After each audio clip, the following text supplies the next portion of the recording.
wrestling fans, it's time for Dynamite D's Wrestletalk. Wrestletalk, a show that talks about all the latest happenings in the world of professional wrestling.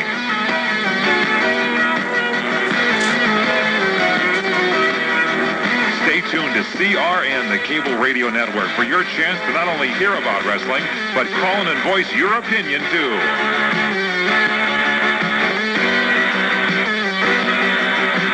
Dynamite D's Wrestletalk will keep you updated on the WWF and give you a chance to call in with questions and comments. And now, here's the host of the Wrestletalk show, Dynamite D.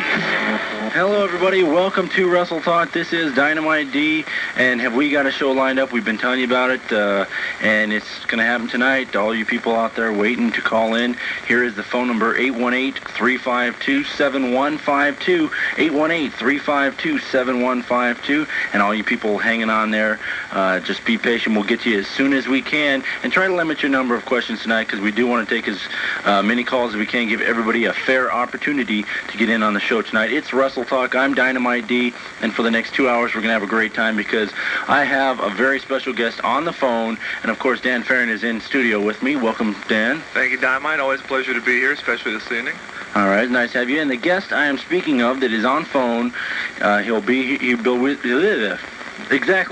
us to take calls tonight and talk about all that is going on. It's none other than Jim Cornette. We've been talking about it. He's going to be here. Take your call. So 818-352-7152. That's 818-352-7152. And of course, Wrestletalk, as always, is sponsored by Slammers Wrestling Gym. If you're in the mood to see what it's like to wrestle, go down to Slammers, get in their professional wrestling ring, and be a wrestler. Instruction is available at Slam U, the University of Professional Wrestling at Slammers Wrestling Gym. For more information, give them a call, 818-897-6603. That's 818-897-6603. That's Slammers Wrestling Gym in Sun Valley, California. It'll make your day if you go down there. Dynamite D guarantees it, and so does Dan Farren. We are here tonight on the Wrestletalk show. We're going to go right now to our very special guest. Welcome to the Wrestletalk show. Jim Cornette, welcome to the Wrestletalk show. I'm glad to be on tonight with Dynamite D and Dangerous Dan. I feel like my name ought to be Dave or something. I don't know, just to fit in with the D motif. But I know that right now people all across America are sitting in hotel rooms with the Barker channel turned on. They're watching ads for 69 Chevys go by, and they're listening to us. I'm honored and pleased to be here. Well, it's nice to have you here, and maybe for the night we'll call you Dave then instead. All right, Dave. No, all right.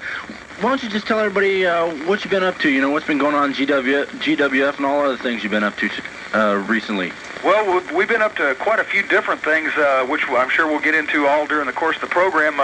Obviously, of course, Stan Lane and myself, we've been doing some appearances for Global Wrestling on their ESPN tapings and their syndicated tapings, and we were in a couple of their tournaments for the television title and the North American Heavyweight title. In addition, we've also been working for quite a few of the independent promoters around the Carolinas and Virginia. We've been appearing for Joel Goodhart's TWA in the Philadelphia area. And also I've been doing a little color commentary and things of that nature for the LPWA, the Ladies Professional Wrestling Association, which has been on hiatus for about the past 3 months or so. But I just recently talked to Tor Berg, and we're going to be beginning tapes again in November. So that's always a lot of fun to do. So just a variety of things like that. Sounds like you've been busy, and why don't we just get to some questions here. I'll go ahead and ask you a few questions. We know that you've had a very good background in wrestling. You've been involved for quite a while now. Always loved it. The situation that people say they've been waiting for this match for years and years and years, and it's finally going to happen. It's Hulk Hogan versus Ric Flair. What are your comments on a match like this? Well, I tell you, this is probably the first wrestling match that I can think of in a long time that I would actually pay to see. I'm going to, wherever they are, anywhere around me, I've got to see that match. I've, of course, my money and as well as my emotion is on Nature Boy Ric Flair, since besides the fact that he's a hometown boy around here in Charlotte, he's a good friend of mine, and I think he's the greatest singles wrestler on the face of the planet today. And I'll tell you something, Hulk Hogan, I don't think he knows what he's in for when he gets in that ring, because Ric Flair doesn't even break a sweat for the first 30 minutes, and he loves to ride guys out. So it's going to be a long night for Hulk Hogan when they finally get in the ring. It sounds like it would be. Ric Flair, of course, getting into a lot of situations right now in the WWF. One with Roddy Piper. What do you think something like that between Piper and Flair? Well, I think Flair is going to bring a whole new dimension and a whole new flavor to the WWF in general. The matches between Flair and Piper I'm looking forward to as well because, as you probably know, they had a big rivalry here in the early 80s in the Mid-Atlantic area with Jim Crockett Promotions, the old NWA, and they were some of the classic matches of all time, and I think that they're going to probably step right in where they left off, and I can hardly wait to see that as well. Flair is really going to make a big difference in the WWF as far as the wrestling content because you can't slow that guy down. He just refuses to be slowed down. Yeah, Jim, this is Dan. It looks to me like that Flair's been rejuvenated by this whole stint in the WWF. When he came out last week and went after Piper, I saw fire in his eyes that I haven't seen in a long time. Well, I think most all of it would have to do with, well, of course, it's new surroundings. It's a chance to prove himself against a guy like Roddy Piper and then a guy like Hulk Hogan, who's acknowledged as the most well-known professional wrestler in the world. But also a lot of it, I'm sure, has to do with the burden of being away from WCW because the stress factor and the aggravation factor there, as I can tell you from personal experience, is huge. And once you get out of there, it's almost like being paroled from prison. A great weight has been lifted off your shoulders. You can get fresh air again for the first time in a long time. And I think that's got to be part of Flair's rejuvenation process. Jim, I heard a story that you sent Jim Herd a little gift, you and Stan did, when Ric Flair signed. Is that true? Well, yeah, that was just intended actually to be a little personal statement, but as far as I can tell, I think the guy who picked it up in the mainstream media was Alex Marvez with the Miami Herald, who does a wrestling column, and he printed the story after one of the recent Clash of Champions. It was not the most recent one, but the time before that, and then also a pay-per-view.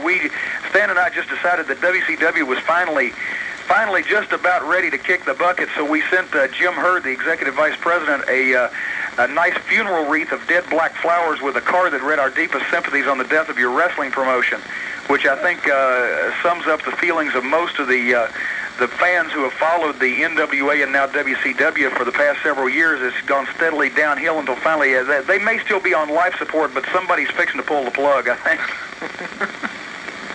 Well, sounds good so far. Let's get to some calls right now. I know a lot of people are waiting to talk to you, so hang on here. And let's say, welcome to WrestleTalk. You're on with Jim Cornette. Who's this? Hi, Dynamite D. You know who this is. Well, Jim doesn't, so why don't you introduce yourself? Jim, this is Daniel, Continental Killers Channel 36. How you doing tonight? How you doing, Daniel? Jim, like I mentioned before, like these two guys you're with here tonight, if Ric Flair were never born, would be my favorite person walking across the earth today. Well, listen, I'll take that any time. You know, to be second to Flair is not a knock at all. See now, Dynamite D, do you finally realize that I've been talking about all along? Do you? Yeah, exactly. Finally, you have a guy on your show who tells it like it is, Dynamite D. He wasn't afraid to come out in front of and embarrass the mainstream of wrestling and tell everybody, all the moron listeners at home, what it's all about. You know, you are God, Jim.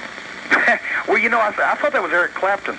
I think part of the thing about embarrassing the mainstream wrestling people is that they do a pretty good job of that by themselves. I mean, you know, as far as me making monkeys out of them, Mother Nature beat me to it. So there's not really much that I can say. I can just kind of bring up different points, but I appreciate the statement just as well. I mean, Jim, I've been watching you since for as far as I can remember. I don't know, maybe like 82 or 83, and you bring an all new meaning to the word manager. You're the greatest. Well, thanks, man. I appreciate it. Listen, your check will be in the mail here real soon. Don't forget, we've got 3 more radio shows to do next week, so call and use different names, make it look good. And Dynamite D, I got one question for you tonight. All right, what is it? Have you welcomed Jim here tonight? Yeah. Yeah? Yeah. Have you told him how great he is? Yeah. How successful he is? How wealthy he is? How great looking he is? How modest he is? Have you? Well, that's why I let you go first. You are slow, Dynamite D. You are so slow it takes you an hour and a half to watch 60 minutes. Jim, see, when Daniel calls, we never know if he's calling in to state a view or to do an interview. We're never quite sure. That's one of your old great ones, Jim. Remember that one? Well, yeah, you know, Dynamite D, as a matter of fact, I understand he doesn't pick up on things real well. One time he stayed up all night studying for a urine test. At least I passed. This is WrestleTalk. Daniel, thanks for calling. All right, thank you. All right, it's CRN, the Cable Radio Network, WrestleTalk, Dynamite D. Let's go to some more phone calls. 818-352-7152 is the number. I'll give it out. You keep dialing. We'll get you on the air. Welcome to WrestleTalk. You're on with Jim Cornette. Who's this? Hi, Dynamite D. This is Sean. Hi, Dan. Hello, Jim. Hi, Sean. Hey, Sean. Hey, you know, Jim, my first memory of you about 10 years ago when you offered Jerry Lawler a contract and he refused you, so you got a guy named Jesse Barr. Remember him? My guy. Well, you have a pretty good memory because that was about my third week as a manager in my career. So, are you from Memphis? Well, I live down in Tennessee, so I know a lot about Jerry Lawler and his feuds with Hart and you and others. But I think you got to agree with me that Jerry Lawler is a double tough guy. Yeah, well, you know, I grew up watching Lawler, and I think he's probably the only reason that Jerry Lawler is not a bigger name in wrestling than what he is because he is primarily stayed in the Tennessee area and a few brief trips to Georgia and Texas, but he hasn't traveled all over the country. And if he'd been exposed to a wider audience, I think that he'd be recognized as a whole lot bigger star than what he is on a national basis right now. Dynamite D and Dan, did y'all see Superstar today? Yeah, I did. Did you see the interview of Hogan? Did you see him doing woo? Yeah. I think Hogan's been rejuvenated. What do y'all think? I think it gives him something to look forward to because he's gone through a lot of competition so far, but none with, just the reputation of Ric Flair, and I think it's going to give him a chance to get in there and prove something to somebody that, he's not going to step aside from somebody like Ric Flair. Whether he gets by him or not, we'll have to wait and see. Yeah, well, I got a comment. Even though sometimes me and you don't agree philosophically, I do respect you because I think you're a very interesting analyst. I mean, you need to get that poor excuse of analyst dangerously off and replace him, Jim, because, I mean, I remember the time you beat the crap out of the guy. that was one of my favorite moments, you know. I love you beating him because you said, I might not could beat nobody else, but I sure could beat you, Paulie. And how did that feud get started between y'all two? Well, first of all, let me say, if I was to replace Paulie dangerously, I would have to go back to work for WCW, and I think, considering that I can't stand Paulie, I think that working there at TBS is the perfect fate for him, in my opinion.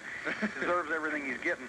As far as how the thing started, Dangerously had latched on to Dennis Condrey and his old partner, Randy Rose, and they were calling themselves the original Midnight Express. And at the time that I was managing Bob Eaton and Stan Lane, this is in November of '88, they sort of busted their way into the studios at TBS in Atlanta one time and hopped on us from behind, and they wanted to claim the name Midnight Express and take our place there in the NWA at that time, and we weren't anxious at that point to leave, so we had to fight it out with them. Jim, Bobby Eaton, to me, without the Midnight Express, he's a good technician and stuff, but I feel that he's lost his edge somewhat, Jim. And my question to you is, are y'all two on still good terms, or have y'all kind of fallen out? No. Let me clear that up right now for everybody listening. There's no problem at all between us and Bobby Eaton. It was simply a problem with management, and Bobby, to be honest with you, has a whole lot longer fuse and a whole lot more patience than we do. And we just decided that at that time we could not stand by and let them tear down a team that we had worked for so many years to build up. We all three had individual contracts. Stan and I decided to leave, and that way they could not do any further damage to the team. Bobby decided to stay. He's got a lucrative contract. He's making good money.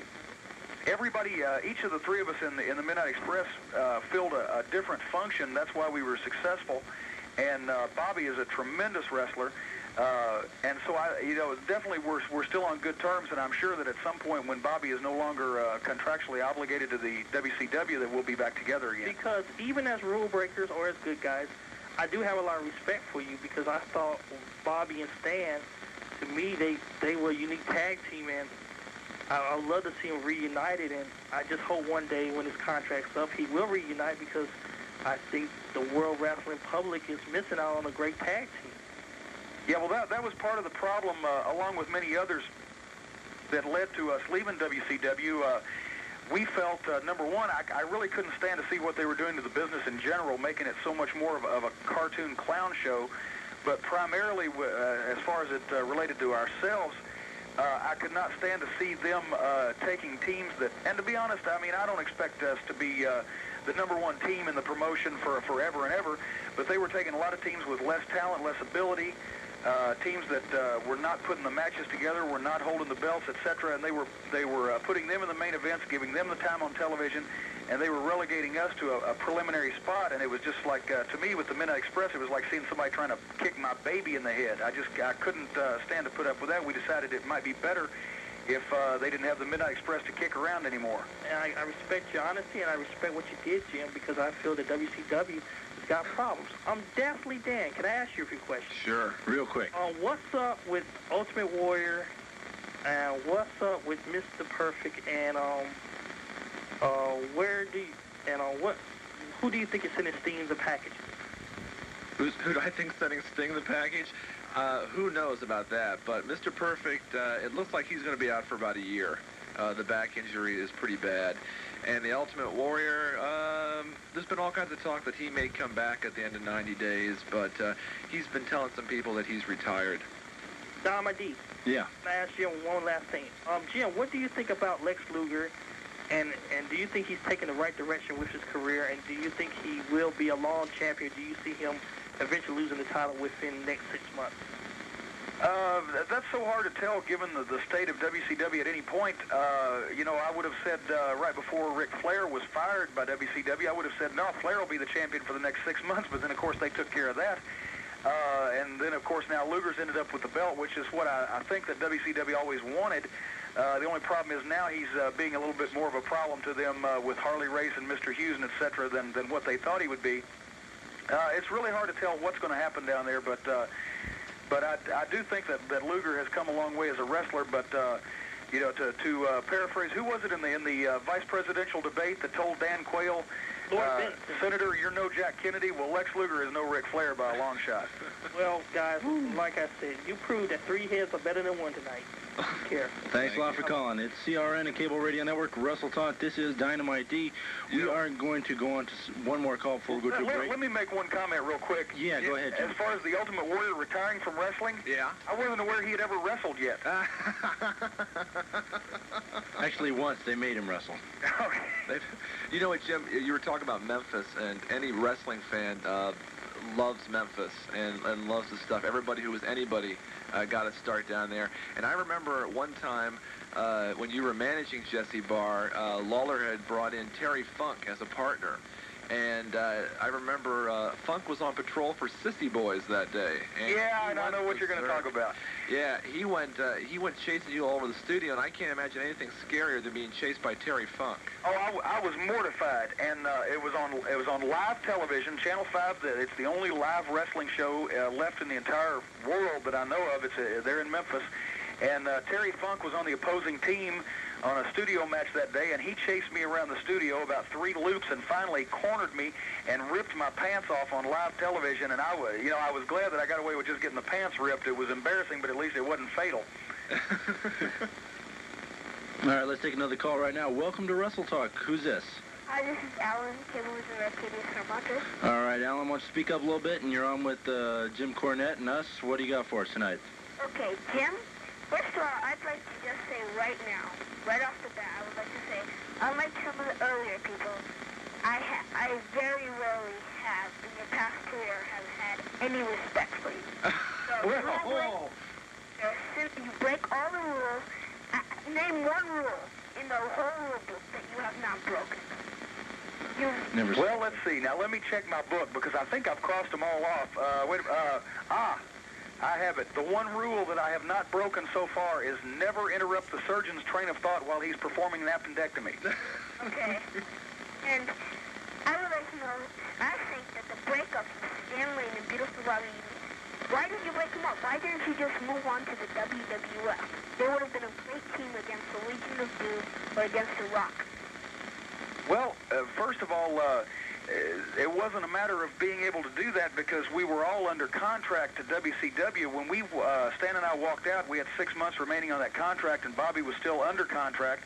And if we had wanted to go to the WWF at that point, we would have had a big legal battle with WCW because that's something that they frown on unless you pitch a big fit about it, letting people out of contracts to go to the WWF for obvious reasons. But I never really had a desire to go to the WWF, and simply because, you know, you can't knock what they do because they make a lot of money. The problem is I don't think the WWF is what the kind of wrestling that I got interested in. The reason why I got in professional wrestling, it's not the kind of thing that I want to do, to be honest with you, with whatever's left of my wrestling career. It's a little too showbiz and a little too glitzy, and not enough wrestling involved. I think Ric Flair may change that somewhat, and also the travel schedule there is just tremendous, and after so many years being with the NWA, we decided to gear back a little bit and not travel so much as well. And so that's basically the reason why we did not do that at that point. And like I say, I can't knock the WWF because they make a lot of money at what they do, but still it's not my dream idea of professional wrestling. For once, I do agree with you. WWF, I mean, I watch it. I'm a big fan of it. But I do agree that it is too much of a cartoon. With stuff like The Undertaker and formerly The Ultimate Warrior. But how does it feel? I have to know, how does it feel to manage Stan Lane, who is in the GWF, who has participated in tag team tournaments, in the World Television Tournament, and yet has never won any tournament? I gotta know, how does it feel? Now, I need somebody to repeat some of that question for me because I couldn't hear everything. Okay, yeah, Alan evidently he's talking. I think he's trying to hide his phone call from his parents. Yeah, I was going to say something like that, but what was that question? But he wants to know, how does it feel managing Stan Lane, who has never won any of the tournament matches that he's participated in the GWF? Okay, well, it feels fine because I don't think that there was any shortcoming on Stan's part. In the TV title tournament, we were matched up in the first round against the Patriot, who was the eventual winner of the entire tournament. In the North American title tournament, we won the first 2 rounds and then was matched up against the Patriot again, who was the eventual winner. The Patriot's been a thorn in our side. And the tag team tournament we were involved in, Stan was given a partner by Global Wrestling that we did not approve of, Steve Cox. Oh, yeah. And I think it was Steve Cox that led to the downfall of the team, but we took care of that then later on with Mr. Cox and a little personal aside. Excuse me, I think Stan Lane was the one who took the team down. Fox did most of the wrestling in the first round match. He carried the team in that tournament. I can't believe I'm arguing with a kid that's obviously under the covers right now with a flashlight. In the first round, Stan Lane and Steve Cox won the first round match. Stan Lane scored the deciding pin. In the second round, Stan Lane and Steve Cox lost the match, and Cox was the one that was pinned. So need I say more? By the way, Alan, how old are you? 12. You're 12 years old. Even a 12-year-old kid says the WWF is cartoon. What is that saying about the state of professional wrestling in this country, Dynamite D? Well, I would have to say that it's time to take a break right now. Alan, thanks a lot for calling. All right, it's CRN, the Cable Radio Network. We are going to go to a break. We'll have more with Jim Cornette and a lot of your questions, 818-352-7152. Let's go to a break right now, and we'll be back right after this. And we are back here on the Wrestletalk Show. It's Dynamite D, Dan Farren, and our special guest on the phone, Jim Cornette. We're going to go to some more phone calls right now, 818-352-7152. I want to give out the phone number now. Go ahead, I'll just say, before we did, Jim, I bet you didn't know that Shirley Temple had a brother, did you? Because that's it. You know you ought to be big. Poor Alan gets really upset, doesn't he? Yeah, he's hyper. I think that kid's been drinking too much caffeine or something. Yeah, probably. Let's go to some more calls right now. 818-352-7152. Welcome to WrestleTalk. You're on with Jim Cornette and us. Who's this? This is Carl. All right, what's your cable system? Continental. And what's on your mind tonight? Go right ahead. Well, I've been a big fan of Jim Cornette's for a long time. I think he's maybe the greatest manager I've ever seen. And so I wondered, who were the managers, or were there any managers that inspired him or that he tried to emulate in his early days? Well, let's see. Continental Carl. I tell you, being from Kentucky, of course, part of the Tennessee area, the managers I grew up watching were guys that I don't know whether you've ever heard of. Probably a lot of people haven't, but they were dynamite in their own right. Sorry, Dynamite D, no pun intended. No problem. Guys like Sam Bass, who was the manager of Jerry Lawler, Sir Clements, who managed a great variety of tag teams down through the years, Dr. Ken Ramey, the manager of the Intern. Oh, yeah, I remember him. Gentleman Saul Weingroff, the manager of the Von Brauners, and then, of course, I was predated in the wrestling business by about 3 years by Jimmy Hart, and watched a lot of him when he first got started. I don't know that I actually patterned myself after any particular manager. I just kind of basically went out there and did what the heck that I wanted to do, and just kind of things started falling into place. You know, it's just a developing process. Yeah. Something else I've wondered about that you may have noticed. I remember I grew up in Georgia, so I caught a little bit of the Tennessee promotion too. And I remember when I was watching them in the early 70s, no one would have dared cheered for Phil Hickerson or Dennis Condrey or any of the bad guys who worked then. But I see more and more of the bad guys getting cheered. I think you're a perfect example of that. And I just wonder if what you think may be the cause of that, or if you've ever even considered it. Yeah, definitely, because you know, I've seen that evolve that way also, and you'll find that it's more a phenomenon of the northern United States than the southern United States. We would, I remember when we were having matches with Flying Brian and Z-Man, or with the Dynamic Dudes, or with the Fantastics, we would go up north and the people would be booing them out of the buildings, and we'd go down south and they'd do the same thing to us. I think people up north are just naturally a little more cynical and a little more maybe obnoxious, I don't know.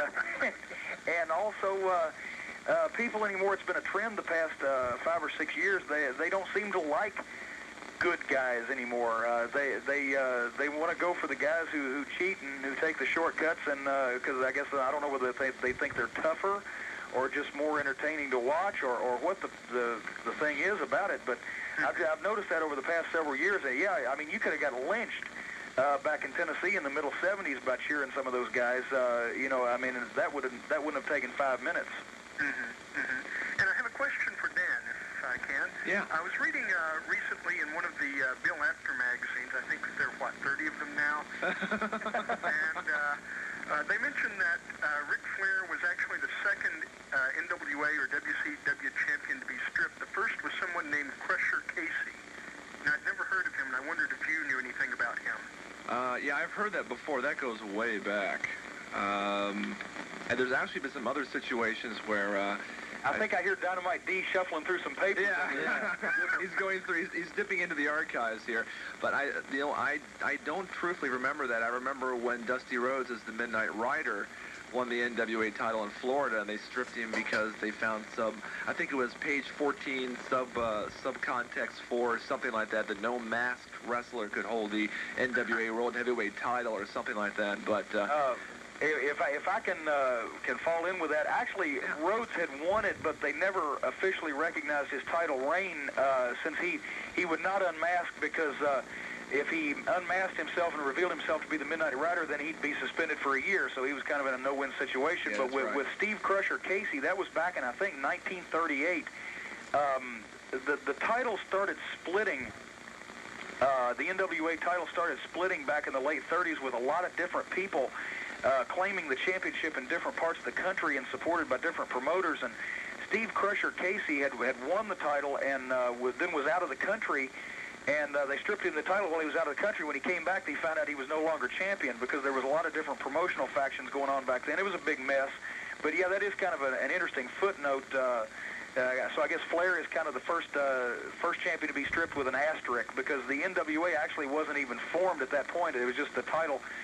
The lineage was derived from that succession of champions. Well, thank you very much. That's all I wanted to know, and have a good night. All right, thanks a lot for your call. It's CRN, the Cable Radio Network. I think I ran him off with that one, didn't I? I think so. I think you scared him after death, yeah. All right, let's take some more calls here. Let's go right on. Welcome to Wrestletalk. Who's this? Hi, this is Fountain Master from Glendale. How you doing? You're on right now on the Wrestletalk show. Got a question for somebody? Yeah, first of all, I want to say that I feel I am speaking to royalty. Jim Cornette. I'm sorry. I thought you were talking. Ranks right up there with Jesse the Body Ventura, and Bobby Heenan as being a guy who tells it how it is, and I think he's great. Well, boy, you didn't know Dynamite D. I was going to have my whole family up this time of night to call, did you? No, I didn't, but we still got a couple lines open if they want to call. This is starting to turn into This Is Your Life, it feels But like. it's really great. My favorite thing that I saw Jim Cornette do was, and it caught me by complete surprise, was how he turned against the Dynamic Duds. Yeah, that everybody kind of enjoyed that. As a matter of fact, I've gotten more comments about that series of events, I guess, over the past couple of years than anything else we've done, and I looked at it as something, but not one of the major things that the Midnight Express had done, but it seemed like everybody was watching that night. I don't know. As a matter of fact, the only person that never liked anything we did with the Dynamic Dudes was Jim Hurd. He always knocked everything we did. He hated the whole 9 yards. So that's why I knew that we were onto something then, because anything that he didn't like, generally you could assume was going to catch on with the public. Yeah, Why? That makes sense. Yeah, they never ceased to turn my stomach as they would ride into the ring on their skateboard. The best part was about 1 out of every 10 times one of them would wipe out on the way to the ring. That was always good for a laugh. Great. First opponents we've ever had that tried to hospitalize themselves before they even got in the ring with us. Yeah. Never at a loss for words. That's why you're one of the greatest. I think that you would be really great in the WWF, even though maybe you don't really want to go there, because you could really add something to the program. I've said this on quite a few wrestling radio shows and different things here lately. Also at the big wrestling fans convention in New York back in August. Once again, you can't knock what the WWF does because they're successful and they make money. However, I don't look at it as, for example, you've got professional basketball, you've got the Boston Celtics, and then you got the Harlem Globetrotters. Well, they're great basketball players, no doubt about it, but they put the emphasis on the show. And that's just not the kind of wrestling that I got interested in when I was getting involved in the sport. And I just hope, and maybe I'm deluded, but of course I've been that way before, that maybe one of these days wrestling will return to more of an old-fashioned, old style of wrestling with the emphasis on the athletics and the competition and a little more harder edge, and away from the ice cream bars and the milk and cookies and all that stuff, and also maybe back to the regional promotions where you don't have to be on the road 25 days out of the month away from your family and your house to make a living.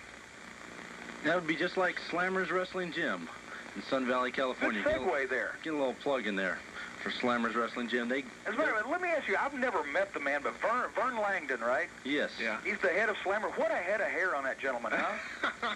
What a head of hair on that man. I mean, it didn't cost him very much either. He either. Some kind of rock and roll star. Yeah, it didn't cost him. I see the pictures of him. It's great. He's got to be like, what, 82, 83? And still, I mean, what a tremendous head of hair. I mean, his head looks like the back of a bunny. It's just tremendous. Well, have to tell him you said that, and if you're ever around this area, why don't you drop on down to Slammers? I'm sure he'd love to get you in the ring. I'm sure. Well, as a matter of fact, if I'm ever out that way, I may pop in there and just check out old Vern and see what was he the guy that got the original patent on Rogaine or what? I think we'll go on to our. You got another call there? Another question here tonight, or? Well, my second favorite was the Bubba Slam. The first time we ever saw it, and it was against the most appropriate person that you could ever think of, and that was it escapes me. Randy Mulkey. Was it Mulkey? It was Randy Mulkey was the recipient of the very first ever Bubba Slam. He made the mistake of attacking you, and that's right. Bubba came in and did a number. And you know something? Of all the years I spent with the Midnight Express, people sometimes forget that I've done a few other things, and I think that my relationship with Big Bubba Rogers was probably the second most favorite thing next to the Midnight Express I've ever done in the business. He was just tremendous, and of course the Mulkeys were right there too. Just the matches that we had with the Mulkeys will always stand out in my memory because those guys could take a classic butt kicking. What are the Mulkeys up to, Jim? Do you know? They are originally from Anderson, South Carolina, and I believe both of them, they were in Florida for a while. I think both of them are back in the state of South Carolina now. They're not wrestling at present, but there's always the threat that one day, like fungus on a shower curtain, they may return. But Monkey Mania will live on forever in the hearts and minds of a lot of wrestling fans. Do you think that that Mr. Hurd should at least send you a check once a month, since he looks like he sent Mr. Hughes to the Big Bubba School of bodyguards? You know, that's another thing that I don't like about the current state of WCW, and the fact that the things that are original are horrible, and the things that have any kind of interest to them at all have been done better before. You know, Mr. Hughes is a blatant, outright Big Bubba Rogers imitation down to the carnation in his left lapel. And it seems to me that if I was going to do anything in the world of sports or anywhere else, I would try to do something different than something. I mean, that's like a band coming out and calling themselves the Rolling Stones and having a lead singer with big lips. Boy, has that been done or what? Yeah, just I would want to be known for myself and not for the first impression anybody gets when they see me is, wow, he's copying so-and-so. Yeah. NWA has always tried to be WWF Junior. I think they started that since I remember. Well, you know, really, actually, TBS started it because when Turner Broadcasting took over Jim Crockett Promotions, they had no idea of how to run a wrestling promotion. They had no respect for wrestling. I think they had a hard time believing that as many people like professional wrestling as they do. They thought, well, if they like this stuff, we'll really give them something to chuckle at. They don't have any respect for the wrestlers or the fans. So they looked at the only other successful wrestling promotion in the country at the time, which was the WWF, and figured, well, we'll be just like them. Well, I'm not an artist, but I can trace well. They can't even copy right. You know, the WWF, although I don't agree with some of the things they do, at least they do it right and you can understand what's going on. With WCW, you don't even know what's happening. I mean, you know, that's just a basic truth of the matter. Nobody can understand what they're even doing. And but of course, you know, if I'm going to open up a restaurant, there's one restaurant in town that sells fried chicken, and I'm going to open up a restaurant. What am I going to sell? Fried chicken, of course. Well, anything else, Fountain Master? It's been a pleasure speaking to you. I think you're one of the best. Well, thank you very much. I appreciate it. Take care. I think he was talking to me, though. Oh, hey, wait a minute now. That's all right. They all seem in awe of you, Jim. They all seem in awe, don't they? All these callers, they just like fall into moments of dead silence. Well, you know, I think it's because of the extremely deep line of thinking that I'm following here this evening. Exactly. Do you, just a real quick question, do you still have any contact with Big Bubba Boss Man? Do you ever see Absolutely, yeah. As a matter of fact, I was supposed to call him today. I didn't do it. No, yeah, we're real good friends, and I think he's done tremendous. And here's a guy who has been in professional wrestling now for 5 years and has already been on top for 4.5 and has been a main event star, and he did it the hard way. He didn't take steroids. He didn't go out there and just learn how to do a clothesline and pose. He did it through talent and through ability and through wanting to get ahead, because this guy was busting his butt from the very moment he first stepped foot in the ring, and he's a natural talent, and I think he's just tremendous. All right, let's go on to some more calls right now. Welcome to Wrestletalk. Who's this? Gerald from La Habra. All right, go right ahead. You're on with Jim Cornette. Okay, first of all, I'd like to say hi to Dynamite D, say hi to Dave, and say hi to Jim Cornette. Dave? Where's Dave? Oh, okay. That's my many little dansters out there. My big Dan Mania Dan, fans. sorry. That's all right. That's okay. We have Dave here on phone too. Yeah, I'm Dave. Cornette. Okay, I got a trivia question. Go ahead. The Midnight Express. Why was Dennis Condrey fired from the Midnight Express? Well, I think if I try to answer that, that's kind of like that stacking the deck, isn't it? well, I think actually it's probably a trivia question he would like to have answered, Jim. So feel free to. I thought you were going to stump the band here with us. Okay, well, Dennis Condrey was a tremendous wrestler, and from the time that the Midnight Express was formed in 1983 up until the first part of '87, he had been a valuable part of the team. Problem was, Dennis had some problems. He was missing some matches. He was just really, we couldn't work with him, work to help him solve this thing. He was always a very private guy, and the fact of the matter it came down to, does Dennis go or does the team go? And obviously the team had to stay, so Dennis had to go. And we made that decision, and we were afraid for a while that it was going to hurt us badly, but luckily, just through sheer chance, Stan Lane had been a member of the Fabulous Ones with Steve Kern, and Kern had just, right moments before we had done this with Dennis, Kern had decided to go into real estate and semi-retire from wrestling, which left Stan without a full-time partner. We called him up, and as they say in show business and everything else, the rest is history. Okay, well, in Pro Wrestling Illustrated, they had a career close-up on Beautiful Bobby. Said there that you fired Condrey, or was because something like your mother didn't like him, or? Well, you see, of course, my mother has always been a very important part of the organization. She always advised on business matters, and it was because of, see, as long as Dennis was pulling his weight and was doing his part, and of course they were World Tag Team Champions, Mid-South Champions, World-Class Tag Team Champions, so obviously he was doing a good job. But the several months before we had to make the change, like I said, Dennis had come up with these problems, and we just had to make a decision, and that's what we had to do. Okay, I got like those stuff's going around the Ultimate Warrior. Yeah. Okay, well, you're the latest issue of Variety Weekly magazine. Big reader, aren't you? Yeah. Daryl, are you okay? It sounds like someone's holding a gun to your head. Are you okay? Okay, well, according to Variety magazine... Is this a hostage situation? Go ahead. I always knew how you got these listeners for this program. Okay, well, according... What did Variety magazine have to say? Well, according to Variety magazine, the Ultimate Warrior was actually fired from the WWF because he wanted too much money for SummerSlam. What have you heard about that, Jim? Well, fired is not the proper word, because if he was fired, he would be severed from the company and could work anywhere he wants. From what I understand, Ultimate Warrior, who is on a signed contract with the WWF, has been suspended for 90 days for, quote, professional misconduct, quote, unquote, or unprofessional conduct. And since he is suspended, he cannot wrestle in the WWF, but he is not at liberty to work for other promotions, of course, obviously WCW. And I think that they'll keep that way as long as they can, because they obviously don't want him going to the competitor, although I think a wrestler of the Ultimate Warrior's talents would put the final nail in their competition's coffin. But I don't know that what, dream tag team with Oz or Van Hammer. Oh yeah, that would be so tremendous. I mean, the Ultimate Warrior. Here's a guy that makes Sid Justice look like Jack Briscoe. In terms of wrestling ability.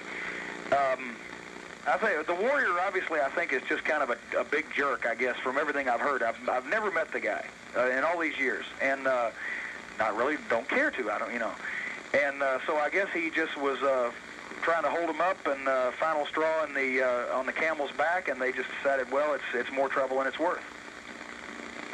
Okay, now he's reading some more. Yeah. Say, what does the latest People magazine have to say? I don't usually read them. I just saw the. I just happened to be reading thumbing through the Variety magazine. I happened to come up. Over at the dentist's office again today, huh? No. Is that the same one where they had the Suburban Commando thing on Hulk Hogan in there? Or not? I saw one. That's the new one. The new one has a story on Hulk Hogan. It had a little side page on Ultimate Warrior, too. Yeah, Hulk Hogan's been training quite a bit recently. He's been doing Arsenio Hall. He was on the Michael Jackson radio show. He's been all over the place plugging this movie. MTV, Have CNN. you seen the movie yet, Jim? Have you seen Suburban Commando? No, golly, you know what? I've missed that. I tell you, I don't know how that I have been able to avoid. I mean, how that I could have missed that as of yet. But I did see Hulk on the Arsenio Hall show, and it's good to know that even a man of Hulk Hogan's stature does not resort to shameless plugging of the things that he does. He went out and had a great conversation. He didn't mention the words Suburban Commando or action-adventure comedy movie more than once per sentence. Yeah, Dynamite D, did you see the movie yet? Yeah, actually, I did see the movie. I was on a private screening of the movie Suburban Commando. Now, actually, on a scale of 1 to 10, considering his last movie, I'd rate this one about a 7. It was a lot better, but that's not saying a whole lot. As far as movies go, I didn't leave thinking... I've seen a lot of cat food commercials that were better than No Holds Barred. That's not really sad. I mean, that movie wasn't released, it escaped. But, this one does look better. As a matter of fact, because I saw that the run time is about 5 minutes shorter than No Holds Barred, so right there, that means that there is something to say for it. Yeah, actually, I think the problem is Hulk Hogan can't be anybody but Hulk Hogan. So no matter who you try to portray him as, people are going to see him as Hulk Hogan trying to be somebody else. And it just doesn't work that way. If you get another actor in there, put him in each of the movies, or put him in this Suburban Commando movie, and I think you'll have a good movie. But with Hulk Hogan... What did Adam West ever do after Batman? You know, I mean, what the heck? Well, maybe we can get Hulk a sitcom with McLean Stevenson.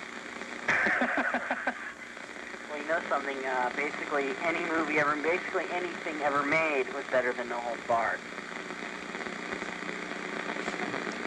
Well, yeah, I guess you're right. I'm trying to think, and I came up with one. Sir. I came up with one, the Gobbledygooker. That I don't think that... but it was shorter. Shorter, yeah. That's probably about it. All right, thanks a lot for calling. It's CRN, the Cable Radio Network, Wrestle Talk with Dynamite D, Dan Farren, a referee. As soon as Daryl wakes up, he's going to have a good time. All right, and Jim Cornette on the phone. We're going to go to a break. Hey, that sounds like a phone. It is a phone. They're calling for you. We'll be back right after this timeout, so stay tuned, everybody, here on the Wrestle Talk Show. Wrestle Talk, Dynamite D, Dan Farren, and Jim Cornette here on the Wrestle Talk Show. Actually, Jim Cornette's not back with us. He's on hold, but we're going to get him right now. Jim Cornette back with us on the Wrestle Talk Show, and we're here to take some more calls. But before we do, why don't we just go into a little bit of maybe how you got started in wrestling. Jim, why don't you tell people a little bit about that? Well, it was a long, involved process, which I'll try to make as painfully short as possible. I was always a wrestling fan, and growing up watching it on television and then going to the matches. I've been going to wrestling matches now for like 18 years, and it's ever since I was a kid. And so then finally I got started taking pictures just for myself at first, but some of the wrestlers started seeing them and wanted to get some to sell. You know, there was a big budding souvenir stand business, and I started doing a lot of the photography for them, which graduated into writing for the programs, doing pictures for Bill Apter's magazines, all 30 of them, one for each follicle of hair on his head. Some of the Japanese magazines, I did some ring announcing, you know, writing various publicity releases and everything, just kind of doing anything I could involved with the wrestling business until finally I did that from the time I was 15 until I was 21. I got the opportunity to start managing, and I got to know quite a few of the wrestlers. So it was easier than what it would have been to make the transition if I hadn't been involved in wrestling before then. Well, you know, and then, you know, from there, things just kind of escalated. Jim, you know, people are always calling in here all the time. They say, well, I want to be a manager. And they think that if they, you know, they put on a jacket and tie and go down to ringside and jump up and down and memorize a couple phrases from the Jim Cornette or the Wild Red Berry handbook, you know, that they can be a manager. What would you suggest to people who say, I want to be a wrestling manager, and what do you think are the important, some of the important things they can do to become a good manager? You know, to be honest with you, I don't know what kind of qualifications you have to have, because everybody has done this a different way. A lot of managers traditionally were ex-wrestlers who had either gotten too old or gotten injured and who couldn't get in the ring anymore, so they decided to become managers. Jimmy Hart and I were two of the first to kind of slide in without having been wrestlers, but that didn't mean that we didn't have a wrestling background. Like I said, I'd just been involved in the sport in a variety of different ways, and Jimmy Hart had been doing a lot of things after his music career around the sport, and you have to know professional wrestling. You have to be a fan of it because you have to live it 24 hours a day. You have to know probably more about wrestling because, you know, they say those who can't do teach. Well, even if a manager may not be the greatest wrestler, he still has to know how the stuff should be done, because that's a big part, picking out things in your guys' matches that they could do better, or trying to advise them, or trying to think of new ideas for them.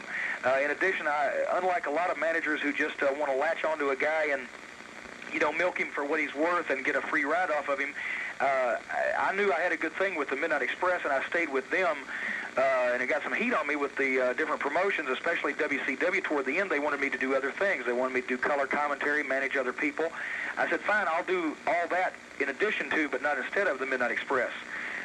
Because we were close friends, and that's how I feel that we worked best together, because there was no sharing of the spotlight ego problems. Everybody was happy in their role.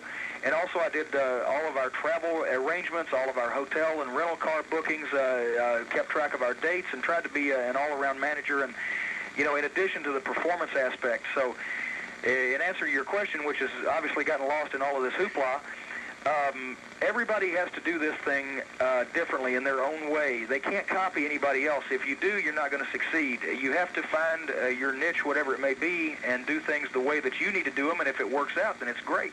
What do you think of Sensational Sherry as a manager? Well, here's a trivia question for you. The first human being that I ever managed in my career was Sherry Martel. Really? When I was just getting started in Memphis, I was showing up on television there and trying to get people to sign with me without much success, because who'd ever heard of this kid, you know, trying to be a manager. Sherry Martel came through the area for several weeks of bookings and agreed to let me manage her. And in the second match that she had in Tennessee, she was in a mixed man and women's battle royal. And Plowboy Frazier, who used to be Uncle Elmer in the WWF, he's 7 feet tall, 450 pounds, got pushed over backwards, fell on Sherry's leg, tore her knee out. She was out of wrestling for a year, so I did wonders with her career right off the bat. But she was the first person I ever managed, and she works hard. She really does, and she's very good at what she does. She was an excellent women's wrestler, and she's a good manager. And I think that's the most important thing to me. That's how I judge somebody. It's not how good they necessarily are, but it's how hard they work and what they do with the ability that they have. Yeah, you can have a guy who can be the greatest wrestler in the world anytime he wants to be, and if he puts on a lackluster, half-hearted effort, to me, he's not worth that much. You can have a guy who has some shortcomings, but who busts his butt to make up for them, and that, to me, is a guy worth having in your organization. Yeah, Sherry doesn't hesitate in getting in there and mixing it up with anybody. No, I'll tell you what, she's tough. I'll tell you what, if I was going to get in a fight and I needed somebody on my side, I'd take her. All right, sounds good. Let's go to some more calls right now. 818-352-7152. Write the number down so you can call when some lines free up. They're all banged up now, so let's get to some calls. Welcome to Wrestletalk. Who's this? Well, this is John from San Jose. All right, go ahead and speak up a little bit there. You're on with Jim Cornette. What's your questions? Jim? Yes. I'd like to ask you about a question about a young wrestler named Jeff Coletti. Jeff Collette. Yeah. He's a young guy. There's a group that is based out of Richmond, Virginia, called the Virginia Wrestling Association, and it's about 300 miles from our home here in Charlotte, and they called us about making some matches. They run a limited schedule, but they called us about making some matches back in April, I guess, and they said, we've got a kid up here named Jeff Collette, the Southern gentleman, and he's one of our top stars, and we think he's worth a look-see for you guys as maybe as a tag team partner. And so we went up there and had a match arranged where he would be partners with Stan Lane against a team called the Cream Team. And Jeff he's one of those guys that really works hard. He's not the biggest guy physically, but he makes up for it by going out there and really digging in and trying hard. So I really enjoyed Jeff, and we team up on occasion, basically in the VWA. And I think once he gets more experience and maybe gets a little bit more size, that he's going to be a guy to look at in wrestling. Yeah, because I read about him in Pro Wrestling Illustrated, and I think it was the December issue. It was rated the top 500 wrestlers, and he's rated number 313. Who rated the top 500 wrestlers now? It was all the editors of Pro Wrestling Illustrated. Oh, okay. So he was what, 300 and what? 13. Well, hey, that means that there's 187 guys out there that'd like to kick his butt. And it said, Jim Cornette raised about the youngster's potential. Yeah, that's true. I think he's got a lot of potential. He just needs to get some more experience. He hasn't been doing this all that long, but I think once he does, you might see him in the future down the road. Is he a scientific wrestler or a brawler? He's not a brawler in a Bruiser Brody mode or a Terry Gordy mode, but he can fight, and he's a good mixture of both. I think that guys who rely on one particular style are, with few exceptions, not going to have a lot of success. I think you need to be versatile in professional wrestling because, number one, you need to be able to fight your opponent on whatever ground he wants to fight on, and number two, you don't get stale with the wrestling fans when you don't do the same thing all the time. That's what the Midnight Express always try to do, and what I believe in is always give the people something different so they never know what to expect, because it confuses your opponents, and it also keeps people from getting bored with you. And you used to manage an old tag team. It was one of your first. It was the Galaxians. Yes, that's right. That was in the Tennessee area. Also, the Galaxians, Alpha and Beta. They were a masked team. Almost identical in size and appearance, and they wore identical outfits. So it looked like two bookends. You could never tell them apart. And we had some success there. That was quite a lot of fun. Yeah, the magazine I was reading, The Wrestler, it said that you made a good contribution, and you made them. That's how you got your attention by all the wrestling. Well, they gave me quite a lot of experience as far as tag team matches go, because they were a real quick, fast-paced team, a lot like the Midnight Express. Although this was, a bit before the Express's time, they gave me some experience in keeping up with a fast-moving team like that and trying to work out some tag team maneuvers and etc. So yeah, that was kind of a groundbreaking thing. Boy, you got a lot of people, Dangerous D, or Dynamite D and Dangerous Dan. Yeah. A lot of people that read a lot. This is a very literate group here listening to this program. Bill Lavner's making a lot of money, it sounds like, because these kids are storing up on all 30 of those magazines. What is your future in wrestling? What is my future in wrestling? I don't know how to answer that, because the future of professional wrestling is so strange now. We can go on all night about this. 10 years ago, there were 25 regional promotions. Now there's 2 major league promotions, quote-unquote major league, and the rest a lot of small independents. I think eventually regional promotions will come back. Stronger territories will come back, because the fans are not seeing enough live wrestling in this country. Too much on television, not enough live. And I think everything goes in circles. I think one of these days it'll come back around to that, where you don't have to watch 25 hours of wrestling on TV every weekend. You can see a couple hours, and you can go to the matches in your town every couple of weeks and catch up on the live action. I think it would be a lot healthier. There'd be a lot more wrestlers making money than just a few now that are making big bucks, and everybody else is starving to death. How do you feel about Steve Kern going to the WWF as Skinner? Well, I tell you, I don't know. First of all, his personal hygiene has just gone downhill badly. All that tobacco juice dribbling down his chin and everything. Kern's always been a strange duck, and he does his own thing. He was Stan Lane's partner for years, and they were a tremendously successful team. But as of the past few years, Kern's done his own thing, and hey, if this is what he wants to do, that's fine with me. Okay, thank you, and hope you have a good feature in the GWF. Thank you. I appreciate it. All right, it's CRN, Cable Radio Network, Wrestletalk, Dynamite D, Dan Farren, and, of course, Jim Cornette. Let me get a question in here real quick. We're always talking about, like, dream match and stuff like that, and people have always called me up and talked to me about dream matches of who I think would win if the Midnight Express were to have a match against the Hart Foundation, Bret Hart and Jim the Anvil Neidhart. What would be your comments on a match like that? How do you think it would go? I think, Bret Hart is a tremendous wrestler, just a tremendous wrestler, and he and Curt Hennig had one of the best matches I've seen all year at SummerSlam. Jim Neidhart, I think, was the weak link in that chain, because the Hart Foundation was not as fast-paced a team as the Midnight Express. They did a lot more power stuff, and that's because Neidhart's a power wrestler. And I think that the other 3 guys, and this is not a knock on Neidhart, it's just his style, the other 3 guys would have run off and left Neidhart, and he'd have been wheezing real bad about 15 minutes into that match. The match that I always wanted to take place, and unfortunately it never has, maybe someday will, it was the Midnight Express against the Rockers, Jannetty and Michaels, because those guys are tremendous. I can give them credit where credit's due. They are quick, they got a lot of moves, and they are always thinking. You can tell they're thinking. At least I can when I sit and watch their matches, because they're always coming up with new moves. And I would like to have seen that match. I think that could have torn the house down. Sounds good. I think I would like to have seen that one, too. Let's go to some more calls right now. 818-352-7152. Welcome to WrestleTalk. Who's this? This is Casey from Hollywood. All right, go right ahead. Cablevision, Channel 36. Okay, you're on. What's on your mind? Any other plugs you'd like to get in?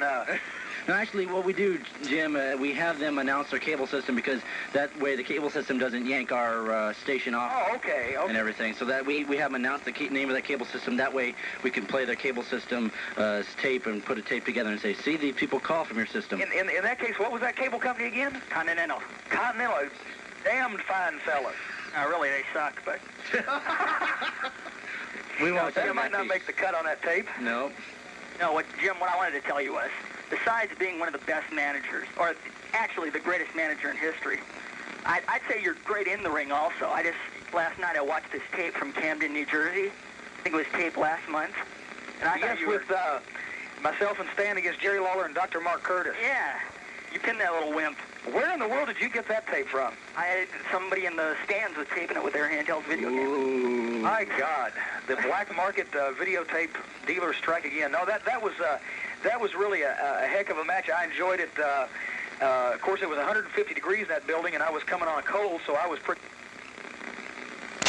I've been sore and walking around the house stooped over like an old senior citizen here lately. As a result of it, I'm enjoying myself because I'm getting some experience in that aspect of things as well. I wouldn't do it every night by a long shot. Where do you learn how to drop those elbows? Well, basically, you just jump up and fall down. I mastered that pretty quick right off the bat. The idea is just to make sure that you get there before the guy moves. Well, I'm almost afraid to tell you I read anything, but I read the Pro Wrestling Torch newsletter.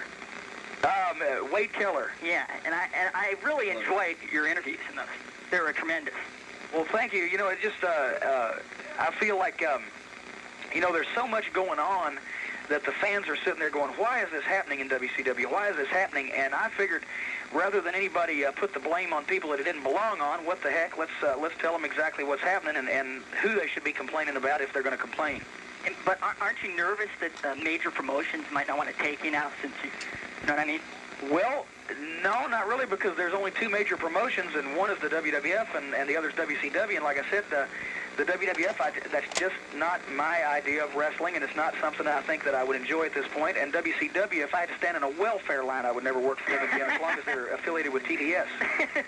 So yeah, I mean, like, what do I have to lose? But do you see like the WWF going in a different direction now with Ric Flair, kind of? Well, you know, I think Flair will bring a different flavor to it, but I don't think that one guy, no matter who it is, could reverse that whole trend. And also, when you've got a national promotion, they've got kids sponsors. They've got, you know, they got to cut down on the violence. Well, how can you? It's like saying, oh, by the way, let's have a war or a kickboxing match or whatever. But cut down on the violence. I don't think wrestling is physical combat, hand-to-hand, you know, violence. I mean, so how can you have violence-free violence? I don't understand that. But they got to sell ice cream bars, and they got a big kids audience, so they don't want violence, and they don't. They want to build superheroes and these big muscle guys, and I don't like that kind of wrestling. I would rather see a wrestler who can perform and who can wrestle than a guy who looks good standing there and who can't hit the ground with his hat on 3 tries. Yeah. And you know, so that's just the thing. And besides that, you know, this whole thing on television, if I can get on a soapbox here for a second, like I haven't been doing it so far tonight anyway, this whole thing in public in general these days, with nobody, you can't make fun of anybody anymore. You can't make fun of any white men. Are the only people that you can knock anymore and make fun of and tell jokes about without some kind of group or organization getting mad at you. I mean, you can't do, I mean, I'm not talking about being, you know, really heavily racial or something like that or just in bad taste, but, I mean, you can't even tell a Polish joke anymore without somebody throwing up a picket line. You can't show anything on television without somebody being offended. And the point is, I think that if your life can be ruined or your psyche can be destroyed, even if you're a kid, by something you see on television, then number one, there's some kind of imbalance somewhere anyway, and number two, your parents are not doing their job. Mm-hmm. I mean, the real world is a whole lot worse than things you see on TV. Watch Cops on the Fox network sometime, you'll see that. And I mean, these kids are in homes like this, and they're worried about what they're going to see on TV? Please. I don't think it's actually that people want to see you in the WWF or WCW. We just want to see you, you know, locally. You know what I mean? Well, I appreciate that. You know, and you know, like I said, I think wrestling will change. Things will circle around, and you know, everybody will be able to be exposed again on at least a regional, if not a national basis. And you know, eventually things will circle around where everybody gets all over the place. Jim, if Ole Anderson is listening right now, what do you have to say to him? Well, I have to say go to bed because a senior citizen ought to be asleep this time of night. Thanks, no, you know, I don't have as many problems with Ole Anderson as people think I do. He was just the guy that said the right thing at the right time to enable me to get out of that whole mess. You know, Ole was afflicted by the same problem when he was the head talent coordinator or whatever they call that position now. He's afflicted with the same problems that everybody else was. There was so much aggravation and interference and just downright craziness attached to that job that finally, after a while, you don't care what you do. Mm-hmm. You know, put marshmallows on a guy and send him through the ring and blow flame torches at him. You know, it don't matter. Whatever, anything. And I have an old match with Hercules Hernandez against Jim Duggan where you get your head shaved. What was the deal with that? Oh, my God. That was in New Orleans, Louisiana, back around September of 1984, And Duggan had been a thorn in our side for a long time, and Hercules Hernandez at the time was my bodyguard, and I was also managing him as a wrestler. And the deal was that Duggan, I think, would well, I don't remember his stipulation. I believe that he would leave Mid-South, which is what we wanted, but the reason why it's burned into my mind what our stipulation was is because I'd get my head shaved if Hernandez lost. And Hernandez won the match, as a matter of fact. Dr. Death, Steve Williams, was the special referee. And but then all of Duggan's friends came out to the ring, didn't like the way that he had lost, said we cheated or something. I don't know. I forget that part. But and then they held me down and shaved my head. So for 3 months I looked like I'd had some kind of radiation treatment, so all the hair growing back and everything. And it was not a good time in the life of James E. Cornette. Well, thanks, Jim. I think you're number one. Well, thanks a lot, man. All right, Casey, hang on the line for a second. All right, Casey. It's CRN, the Cable Radio Network. Jim, you hang on line too. We're going to go to a break right now. We'll be back right after this. On the Wrestletalk Show, this is Dynamite D. We're here with you for another, let's see, about 53 minutes or so here on the Wrestletalk Show. Dynamite D, along with my very special guest, Jim Cornette, on phone line, I should say, not in studio. I'd love to have him in studio sometime if you're ever out in this area. I'd like to have you in studio here. Well, you could send me a plane ticket. I'll be right out there. All right, I'll do that right away. I'll send you the bill. And put me up at maybe at the Marriott out at the airport, and just room service twice a day. That's all I need. Sounds good to me. We'll do that for next week then. All right. Just put it right on the Cable Radio Network tab. No problem. Tell you what. We'll do that next week, and then you and I'll go down to Slammers and we'll wrestle to see who pays the bill. Let's see. How big are you again? It's nothing you have to worry about. Okay, sure. You're on. By the way, Slammers, it says restrictions may apply. Is that also void where prohibited by law? No, actually, it's void if prohibited by Slammers law. Okay, I see. And that's head slammer Vern Langdon. Yeah, the guy with the hair. Yeah, bunny hair. He looks like the guy that's going to marry Liz Taylor. Have you seen that guy also? 3 years ago he was a truck driver, drunk at a Betty Ford clinic. Right now he's got this Hollywood hairdo, bleach blonde, waving down his back and everything. It looks like he has a permanent or something. And well, I wonder what you have to do to fall in a piece of good luck like that. Yeah. Holy mackerel! Maybe that's somebody that Jim Hurd should bring into WCW. Maybe they might make a good tag team. No, with their luck, he'd probably get divorced the next week. All right, sounds good. Let's go to some more phone calls. People have been waiting on hold for a little while. Welcome to Wrestletalk. Who's this? This is Eugene, Continental Cablevision, Channel 36. All right, go right ahead. You're on phone line with Jim Cornette. Yeah, I know I haven't called in like 6 months to a year now, but Shame on you. All around school that Jim was going to be on tonight, and I just had to call in. First of all, Jim has heard this a lot, but might as well say it again. He is the greatest manager that ever lived. Well, it's something I never get tired of. It's not like it annoys me or anything, so. Yeah, what I was thinking, I thought this would be a good team if Jim managed Ric Flair. That would be, Ric Flair's best companion. Well, that would be Dynamite from a fun standpoint, but to be honest with you, I mean, I'll admit it where I need to. Ric Flair doesn't need a manager. I mean, Ric Flair, you talk about the total package. Ric Flair's the total package. There's nobody all around in the sport that does everything as well as he does, and a manager would be excess baggage. I don't want to be a J.J. Dillon type and just stand around and wear a brown suit, And I wouldn't want to take any attention away from Flair when he's doing anything because he deserves the attention. And what I like that WWF did is they didn't change Flair around like with Mr. Perfect or something. They said yes, he is a champion, and he is a world champion, and he is like Hogan caliber up there just with Hogan. Well, I think they realized that the whole aspect, when they've gotten other wrestlers, they've wanted to change their identities. Well, while it doesn't sit well with some people, still. It was not like you were destroying some great work of art, whereas with Ric Flair, the whole idea behind having Ric Flair was to have Ric Flair. I mean, he didn't need any changing. He didn't need any tinkering. The way that they're going to make the most money with Ric Flair is by being himself. So I think they were obviously smart enough to realize that, and it wasn't broke, so they didn't fix it. And Dynamite D, I happen to miss Superstars today. Tell me what happened.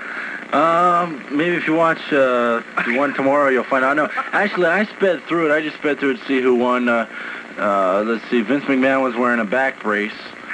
because he got smacked last time with the chair. Let's see. Actually, what happened was with the back brace, it wasn't the chair that did it. He reached behind him to go in his back pocket and pull out his wallet. So heavy, he strained his sacroiliac.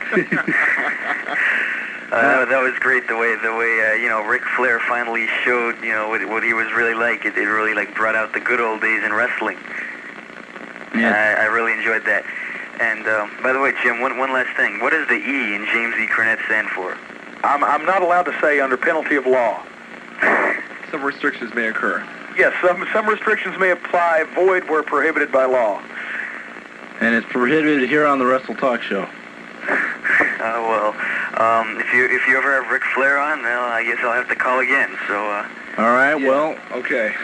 we'll have him on next week. So listen. It's CRN, the Cable Radio Network. Jim, I just want to jump in there. You were talking about J.J. Dillon. J.J. Dillon was more than just a brown suit. He was a pair of loafers too. That was that's right. I forgot those lead loafers of his. So, who we got on? We're going to go to some more calls right now. Okay.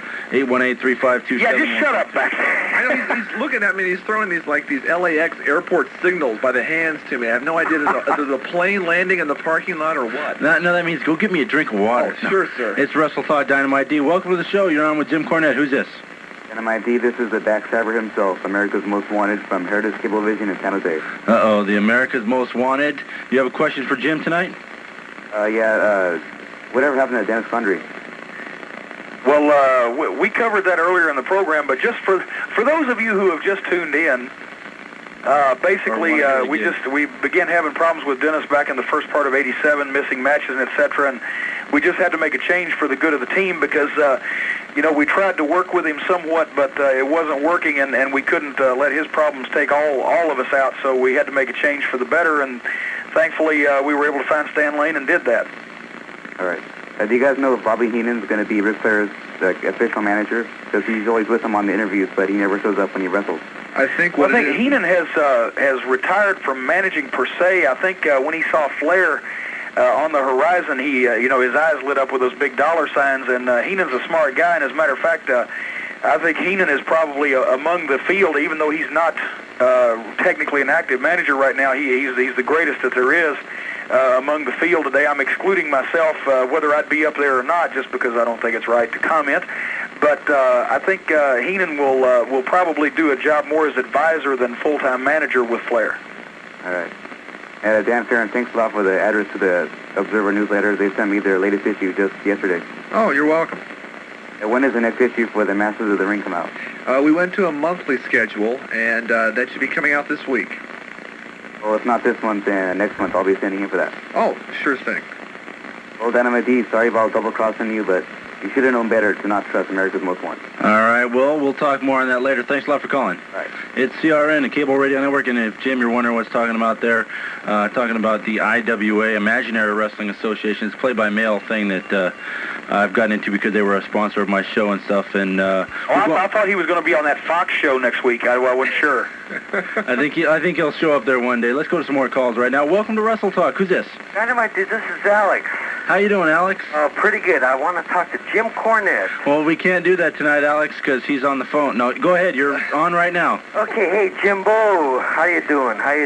Alex, not too bad. How about yourself? Oh, pretty good. Let me ask you a question. Whatever happened to Paul Ellering?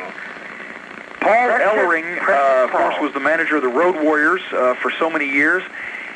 When they decided to leave WCW and go to the WWF, Paul retired at that point, moved back to Minnesota. He lives in upper Minnesota, which I guess is a pretty cold place.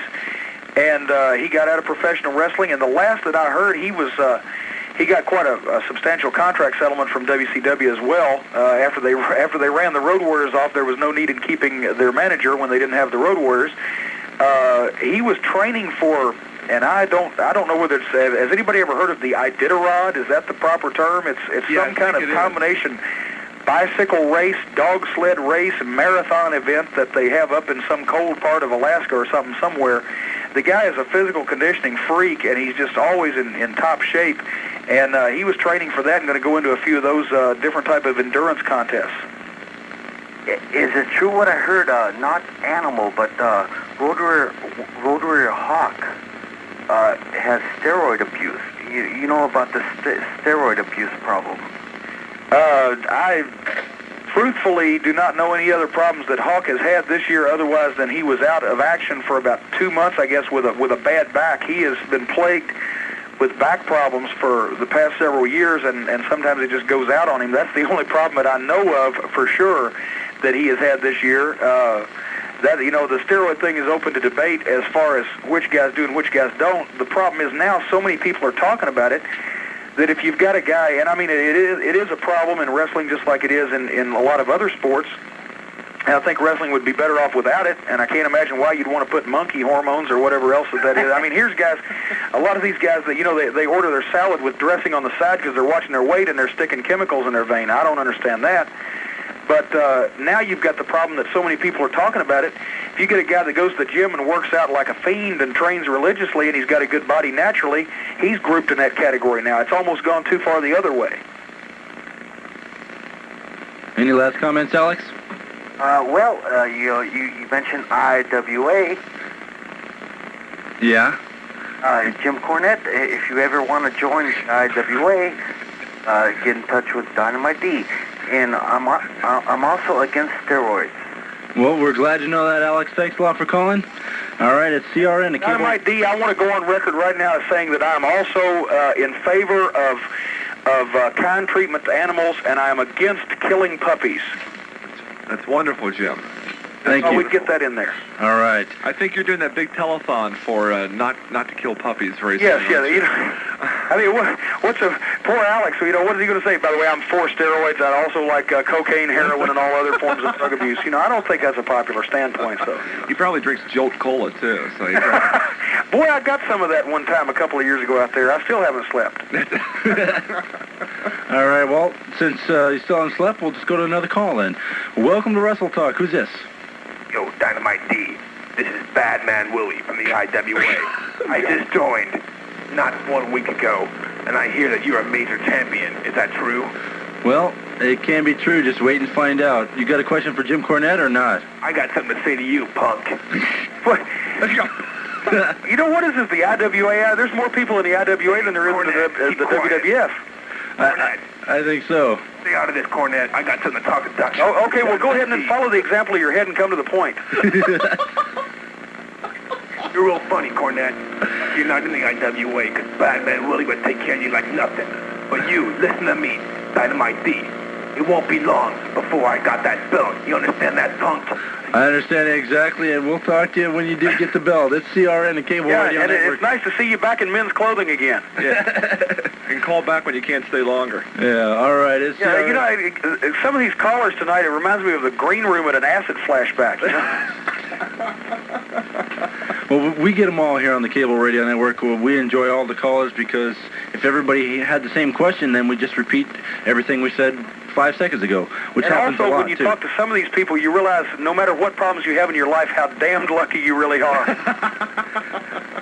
Yeah, Jim, every week we answer the question, where is Rick Rude? Somebody calls in every week and asks where Rick Rude is. Do you know where Rick Rude is? I recently heard that he was seen golfing with Elvis. Ah. No, Rick Rude, he lives in Florida, and he has been involved in some independent promotions in this country. I think he went overseas on a tour of Guam. Where is Guam? That's in the Pacific, right? Yeah, he was in Japan for a while. He's been to Japan, been to a lot of the islands out in the Pacific and places like that, and he's doing real well. He wanted a reduced schedule because of the travel commitments that he'd had for so long. He's not anxious to go back out there full time. You know, speaking of Japan, do you and Stan plan to make any trips to Japan soon? Boy, you know, I'm not sure. I'd like to go once. I'm a big fan of Japanese wrestling. Mm-hmm. Love to watch the videotapes. I'd like to go once just to say that I've been there. But, you know, I hate airplanes, which may come as a surprise to the line of work that I'm in. I always did it because I liked what I was doing and I was willing to put up with that. But I don't know about a 20-hour plane flight each way. It's just, you know, I'm not anxious to undergo that. And also, I don't know, you know, I know a lot of people in Japan still speak English, but I'm not sure whether they might could keep up with me or not. And I'm not sure what function I might serve in a Japanese society. Oh, but Jim, it'd be fun just to see the reaction to you. maybe for once they'd have looks on their faces like we do when we listen to the Japanese going, I'd never seen any place like Japan where it's a great honor for them to get in somebody's face and get punched out by a wrestler. Did you happen to see that tape recently where a guy got a little too close to Steve Williams? No, I haven't seen that, but I can't imagine anybody in their right mind doing it. Steve, I know Doc. This guy walked up and slapped Steve on the back on the way to the ring. And Steve turned around and responded by slapping him in the face with a closed fist. I never seen anybody's head take off so fast in my entire life. You know, and his friends started laughing at him as two true friends would do in that situation. Yeah, well, one of these days the Japanese are going to discover lawsuits. Yeah. And when they do, the whole thing's going to be shot. All right, let's go to some more calls right now. 818-352-7152. Welcome to Wrestletalk. Who's this? Lewis, West Valley Cable. All right, go on. You're on with Jim Cornette. Yeah, Jim. I was wondering, back in Starrcade 89, when Midnight Express won in the tournament, was that just by choice, or did someone just say to you guys can't be in it? Okay, in Starrcade 89 at the Iron Man tournament. The Iron Man tournament. At the time, there were a couple of shoe-ins for first and second place, which of course was the Steiners and the Road Warriors, and then the rest of the teams were filled out by Doom and the Samoan SWAT team. And at the time, I figured and said this on the air, at that point, why should we go in there and wrestle 4 times in one night or 3 times, whatever it may have been, against all of the best teams in the world when we can just let them all beat each other all to hell and then we can clean up what's left over?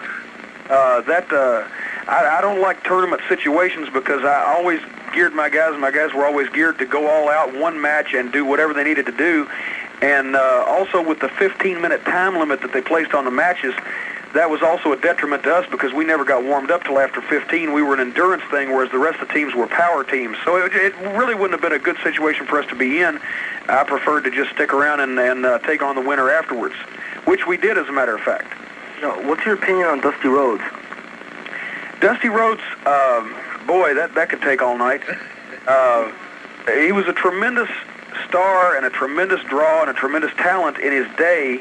I think he wrestled about 2 or 3 years longer than he should have because his body was broken down. He'd had a lot of injuries. He started to go downhill. And also, I think maybe the ego was just a tad bit too big for his own good. But you can't deny the fact that in the 70s and into a lot of the 80s, Dusty Rhodes, Ric Flair, and Hulk Hogan were actually, well, as a matter of fact, before Hulk Hogan was even around, Dusty Rhodes and Ric Flair were of equal stature, and then Rhodes, Hogan, and Flair were of equal stature there in the eyes of the wrestling fans for a long time. Dusty Rhodes did make a big contribution to the business, but problem is he has negated a lot of that the last 3 years. And about the LPWA, do you guys have a plan in the future for having a pay-per-view in Vegas? Yeah, that was something that was planned for September. Unfortunately, it wasn't able to be carried out. The LPWA has been on hiatus for about the past 3 months. They've been doing some financial reorganization. They do have a tremendous network of stations both here and in other countries. As a matter of fact, I know a wrestler down in Puerto Rico calls me and says he sees me every week down there. And the TV is on in Japan and over in Europe and a lot of different places. And women's wrestling does quite well, as you know, in Japan. And so at any rate, I think that they will do a pay-per-view probably more toward next year, but the LPWA it's really taken off, and it shows that if we can overcome the bad taste in everybody's mouth by this glow stuff of a few years back and present women's wrestling as actual women's wrestling instead of, a bizarre kind of burlesque thing, I think people will want to see it. And about Eddie Gilbert, I remember he was scheduled to be in L.A. about in the beginning of September. Then he showed up in Global, and I heard I'm not sure if you heard about it, he had some remarks about it in the middle of the ring with Cactus Jack and a remark about Jim Herd. Yeah, I can't even repeat, as a matter of fact, on this show what he's told Cactus to tell Jim Herd, but he echoes my sentiments exactly. Eddie Gilbert's another guy who WCW, and more specifically Jim Herd, have alienated. I don't pretend to say that Jim Herd's the only goofball in that organization. The problem I have with him is he is the boss, and he has final say over everything, and as a result, he is ultimately responsible for everything that's happened. And they, among all the other mistakes that they've made, have alienated all of their top talent that they have had over the past 3 years in different ways. They made it so unbearable for us to stay that we left Stan and I on more money than the President of the United States makes, walked out on it. They ran the Road Warriors off because they didn't like the amount of their contracts that they had inherited from Jim Crockett Promotions. They lost Ricky Steamboat and Terry Funk over contract negotiations. In Steamboat's case, they withdrew an offer that they had made earlier that he had called to accept. They fired Ric Flair and then tried to make him take a new contract for half of his salary when it wasn't his fault that they weren't making money. Point is, they have run off all of the wrestling talent that knew anything about how a wrestling promotion should be run, because those were the guys that they were making crazy doing the things that they were doing, and those were the guys who would say, hey, wait a minute, you should do this like this. They don't want people around to tell them how things should be because they want to do things their own way, which is obviously not successful. So that's why they have managed to alienate all the talent who knows better, and they're left with a bunch of guys who have been in the business a year or two and don't have the experience to know what's happening. All right, thanks a lot, Jim. It's been a pleasure. All right, thank you. Dan, Dynamite D, thanks a lot. Thank you. It's CRN, the Cable Radio Network, WrestleTalk. This is Dynamite D. Dan Farren along with us, as well as on the phone, Jim Cornette. Let's go to another call. Welcome to WrestleTalk. Who's this? Hey, Dynamite D, this is Will Dunham from Syncon Cable. I talked to you last week. Yeah, you're online right now with Jim Cornette. You got a question? Oh, Cornette, huh? How you doing, Jim? Oh, I can see you're just bowled over with enthusiasm at the prospect of talking to me this evening. Well, let me tell you, my friend, I have seen you in action. I remember you and Bobby and Condrey and Stan from the old NWA days, and I seem to remember the times, Jim, when you stuck your nose in where it shouldn't belong. Now tell me, why do you feel that it's really important? I'm really happy I can talk to a manager, a real honest guy manager about this. How come you feel there, Jim, it's important to stick your nose in the middle of a match or at the end of a match when it very well could be a very, very good match between two very well-trained competitors? And how come that happens so much in managing? Oh, sorry. Was that the end of the question? Well, you know, okay. I thought you would look at it like I got a heck of a party tonight, huh? yeah. Listen up, Cornette. I thought you'd look at it like that. Yeah, and let me tell you... Go ahead and let him answer it. Yeah, Jim, I think he was going to start to answer it here. Will's a big Undertaker fan. I thought I'd point that out to you before we start. Yeah, as a matter of fact, does your Undertaker know you got up today? No, actually, I never stuck my nose in any place where it didn't belong. What I did was simply make sure that my men had a fair shake in things. That's exactly what happened. And as far as a great match between 2 or 4 wrestlers or whatever, it was even greater because of the fact that we won, which we did most of the time that we were involved in professional wrestling because of all the titles that we held. And so that's basically the name of that tune. So that's basically the name of that tune. Well, Cornette, I'll tell you, I'm really surprised you're even still walking after all the stunts I've seen you pull. And after hearing your explanation leads me to one last question, at least to you. How do you feel about Bobby Eaton's success lately as an individual competitor? I think it's great. I think he's always deserved the recognition that he's getting now. I think it took a lot of people a lot of time to wake up to the fact that Bobby is probably one of the greatest wrestlers that there's ever been, and certainly one of the top 5 in the business today, whether it be singles or tag team matches. He's just tremendous in all facets, all the way around, and so I'm glad to see him getting a lot of recognition now. Well, I guess the only reason why I ask that stupid, boring, age-old question about managers sticking their nose in their men's business is because when I saw Sid Vicious, yeah, I don't believe this Justice bit like I told Dynamite last week. I just don't go for it all. It's Sid Vicious. I met the guy, talked to the guy. He's Sid Vicious, the Sid Vicious I remember. And when I saw him fighting Undertaker at the sports arena, Paul Bearer blew it. And I believe I told this to Dynamite last week, John. Paul Bearer blew it big time and was waving the urn around, going through his little spell and everything. And what happened was is that Sid Vicious took the urn, whapped it in the back of the head of the Undertaker, and beat him. And I feel after seeing that made me lose so much respect for managers because, you know, I just look at it like this.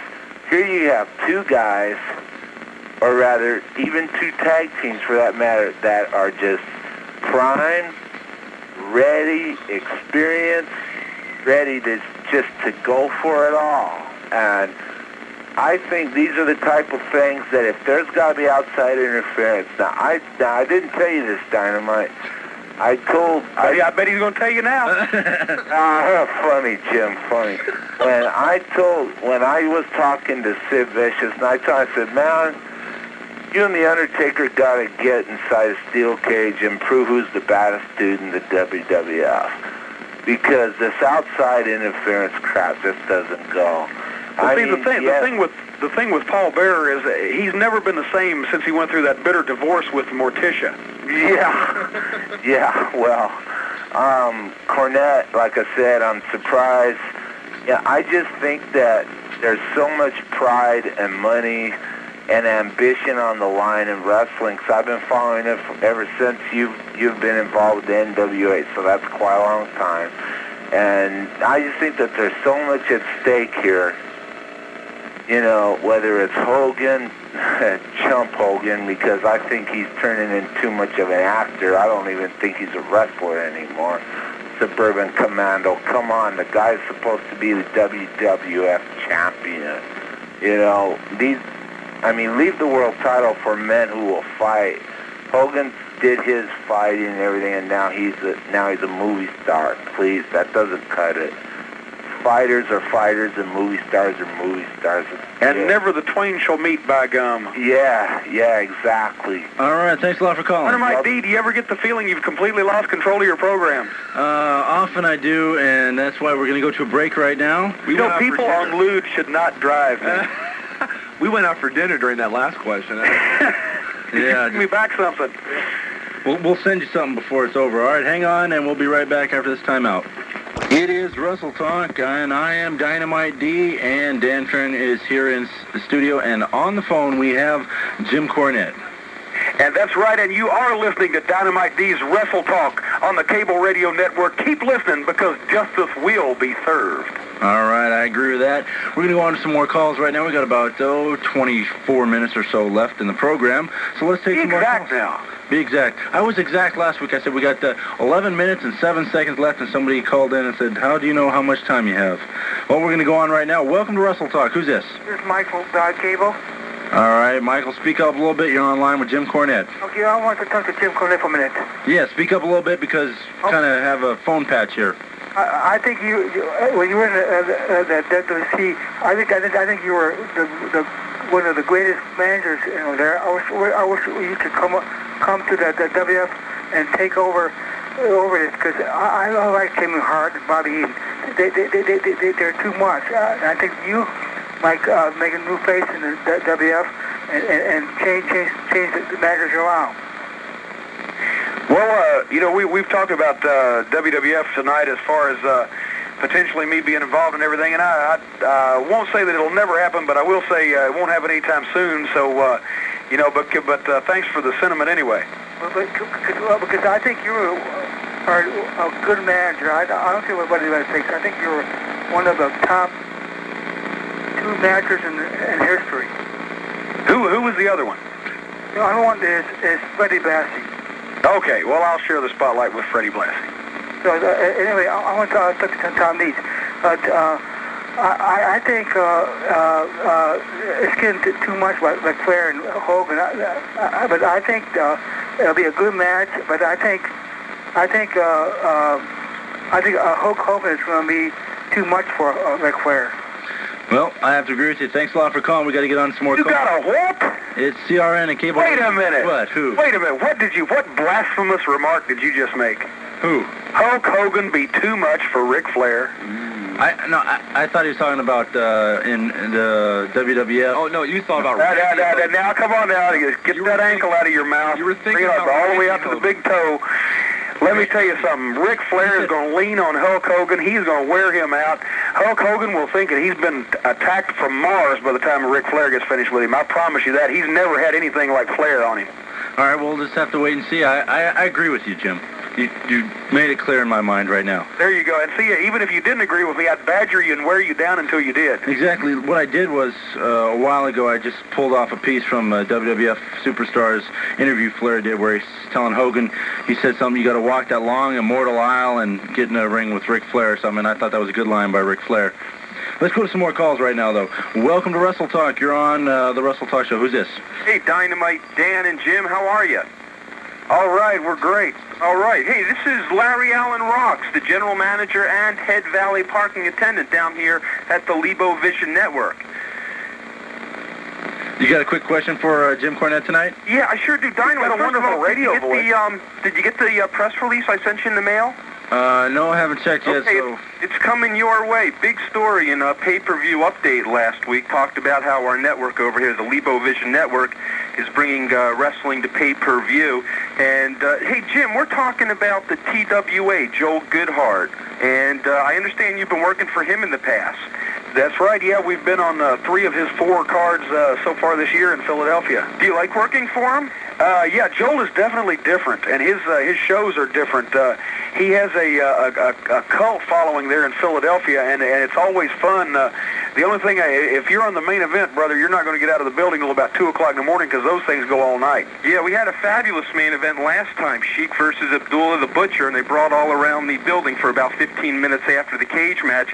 And hopefully, if things work out, all the WrestleTalk listeners will be able to watch that on pay-per-view, hopefully in about 2 or 3 months. We're editing it. It's in post-production right now as we speak. But anyway, Jim, I wanted to ask you, first of all, what would you consider to be your greatest moment ever in pro wrestling? Oh, gosh. You know, there's been quite a few that I've really been proud of and I've really enjoyed. I think when we set all the attendance records with the Midnight Express against Cowboy Bill Watts and the Junkyard Dog in the old Mid-South area, we set attendance records in every city on the circuit with that match.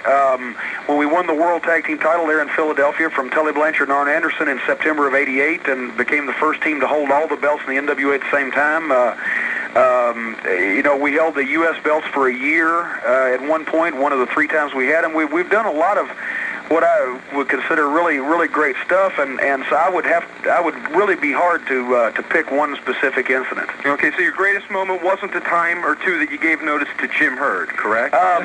Well, no, actually, if Jim Herd had been there in person, that would have been one of my greater moments because I probably would have slapped him upside the head as well when I walked out. But since he wasn't there, I kind of dimmed it a little bit. Would have loved to have seen that. I had to tell him about it on the phone the next day. Would have loved to have seen that. Maybe I could have put that on pay-per-view as well. Anyway, I know a lot of wrestlers would have ordered it. Hey, Jim, I wanted to also ask you, are there any other wrestlers out there that you'd really love to manage besides Sweet Stan Lane currently? Yeah, there's been a couple that from time to time I've seen and said, boy, you know, I could do something with those guys, but I'm not going to say who they are because I don't want to leave anybody out and I don't want to make anybody mad, and I also don't want to tip anybody off because one of these days I may do it. Okay, and also the one question I thought would have been asked by now, how's Mama Cornette doing?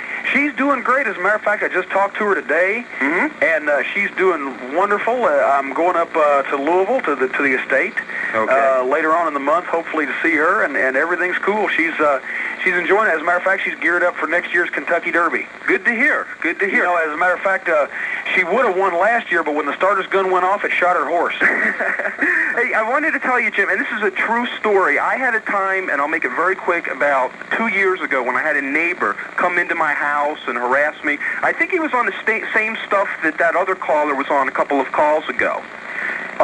Actually, I think that guy was like Jeffrey Dahmer's second cousin once removed. Well, no, you've got it wrong, Jim. You've heard Hulk Hogan, the Suburban Commando. That guy was the Bourbon Commando.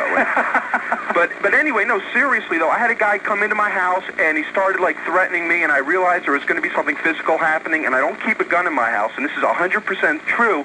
I started looking around my house, and the only thing I saw that I could really use as a weapon was the tennis racket in the corner. And immediately, like, your face flashed into my mind, and I literally had to pick up the tennis racket, swing it around, chase them out. But a lot of people think that you use that tennis racket, and it's a poor excuse for a manager. But I want all the listeners to know that Jim Cornette is a total role model, and someday that tennis racket might come in handy. That's exactly right. You know, you can do a lot of damage when you're cornered with a tennis racket. Now, sometimes I've looked like Anthony Perkins in Psycho 2, you know. Also, I heard some rumors over here. Halloween Havoc, the Luger-Simmons match has been canceled for the main event, and it has been replaced by the Mulkeys versus the Ding Dongs. And I don't know if there's any truth to that. Hunchbacks get the winner. Yeah, the teachers. That's what they're going to call them. Also, I wanted to say that there was a story in Variety magazine. I read about this in The Observer. They had, like, the transcript. But what they said with the Ultimate Warrior Dynamite and Dan was that the Warrior wanted $150,000 for the pay-per-view appearance, just like Hogan got. Warrior was only offered $50,000. He didn't think that was good enough. He held out for $150,000. Vince McMahon gave him the $150,000. He gave in at the end and then fired him. So that's what that was basically all about. Which I guess just goes to show that Ultimate Warrior never bothered to learn anything about the wrestling business, including get your money up front. That's true. That's true. Well, what can I say about him? But anyway, Jim, once again, you know, hopefully we'll be able to get you on the pay-per-view on the TWA shows. Also, Lebo Vision is going to put into national syndication Joel Goodhart's Wrestling Radio. And I don't know if you're familiar with that radio program. Oh, yeah, I've been there in the out-of-control room with him on several Saturday mornings doing the show, plugging the event there. And, yeah, as a matter of fact, I just talked to Joel Goodhart last week, and we'll probably be appearing on his January show there at Pennsylvania Hall. On the 25th. Right. All right, we're looking forward to that, Jim. Hey, listen, Jim, Dynamite, Dan, I'm going to let you get on to some other callers. Great talking to you, Jim. Okay, you too, man. Take care of yourselves, guys. All right, thanks for calling, Rich. Take care. It's CRN, the Cable Radio Network, WrestleTalk. This is Dynamite D, along with Dan Farren and Jim Cornette. I think probably one of your greatest moments is the fact that you survived the fall from the scaffold during the Skywalkers match. Oh, right, yeah. That was one of my most memorable moments, if not my greatest, when I was in the hospital the next day and had surgery, and I was out for on crutches for a couple of weeks, and I guess I'm the only guy that ever worked a main event at Starrcade and lost money on the deal. Yeah, that looked tremendously scary. It really did. It was not something that I would ever repeat. Let's put it that way. My knees are shot now as a result of all this stuff, and I'm not going to be jumping off of any tall buildings or outrunning any locomotives anymore. All right, sounds good. Let's take another call right now. Let's go on and say, welcome to WrestleTalk. Who's this? Charles Fink on cable. All right, you're on WrestleTalk with Jim Cornette. What's on your mind tonight? First, Jim, what do you think about the younger version of Benjamin Franklin, Paulie Dangerously, now like doing all this stuff on the Power Hour? Well, you know, a lot of people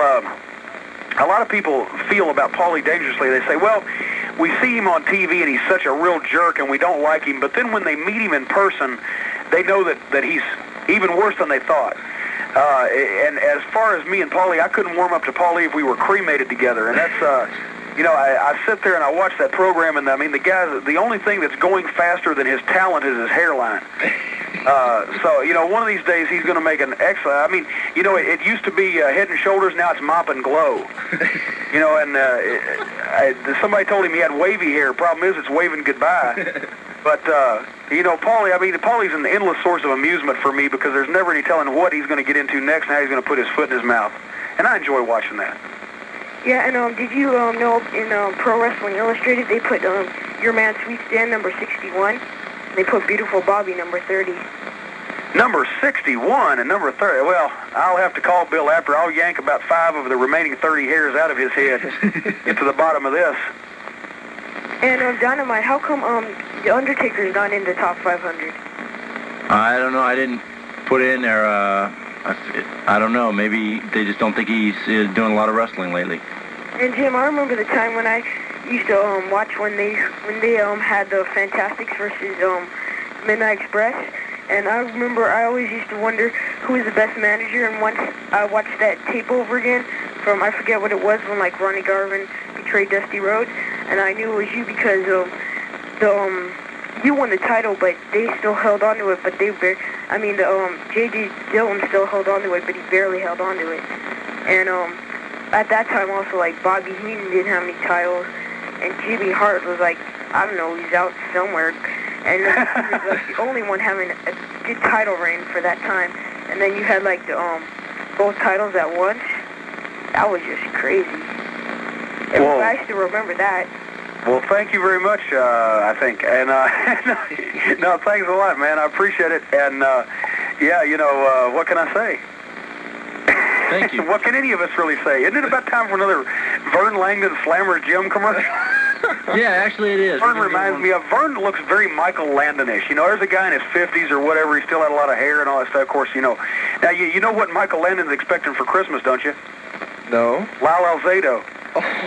But, Corey, it's late at night, so we can get away with stuff like that. Remember those picket lines we talked about going up in front of the station? I think they're forming right now. Yeah, they're up there now. I can hear them knocking at the door trying to get in. All right. But you can see the light from the torches. Thanks for calling there. We are going to go to a break. We will be back with more Wrestletalk right after this. Not in the Montrose area, don't come on over because, no, actually come on over. If you don't know where Montrose is, then find out and be there. And those of you on the East Coast and all that, welcome here, but you don't have to come all the way out for the Oktoberfest spot there. It's Wrestletalk, Dynamite D here with you, 818-352-7152. That's 818-352-7152. Give them the phone number now so you can remember it for next time. I'll be back tomorrow night doing the show again, 7 to 9 p.m. Pacific time right here on the Cable Radio Network, and again next week. But tonight, Jim Cornette is the special guest, and Dan Farren in studio has a question for him. Yeah, Jim, I was wondering, we've been talking about WCW all evening long. Is there any way, or do you think it possibly, that they can fix the mess they're in now? Can they recover from any of this?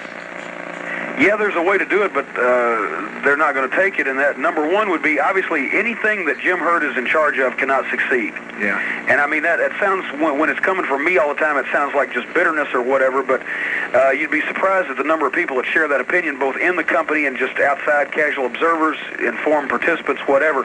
Jim Herd's a complete idiot. And nothing can succeed that he has his hand on because he's going to mess it up. If they moved him out and got anybody else in, then the thing they need to do is completely shut down, concentrate on building a better base of talent instead of these green monsters like Van Hammer, who's just god-awful and just plain annoying, and all the rest of these inexperienced wrestlers that they have signed up. They need to go after some talent. Then they need to concentrate on television. Then after about 3 or 4 month period of that, they need to start running live shows again, maybe just on weekends, and ease into it gradually.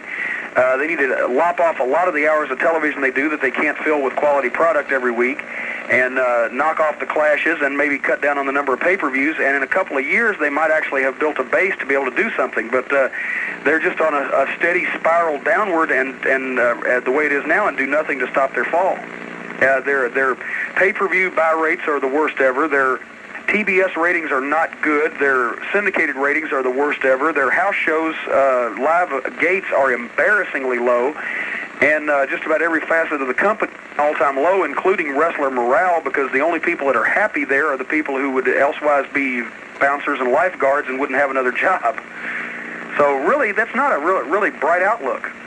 Do you think they're in danger of closing down, or at least becoming a real small group again? A lot of people have given them about 6 months to turn this around.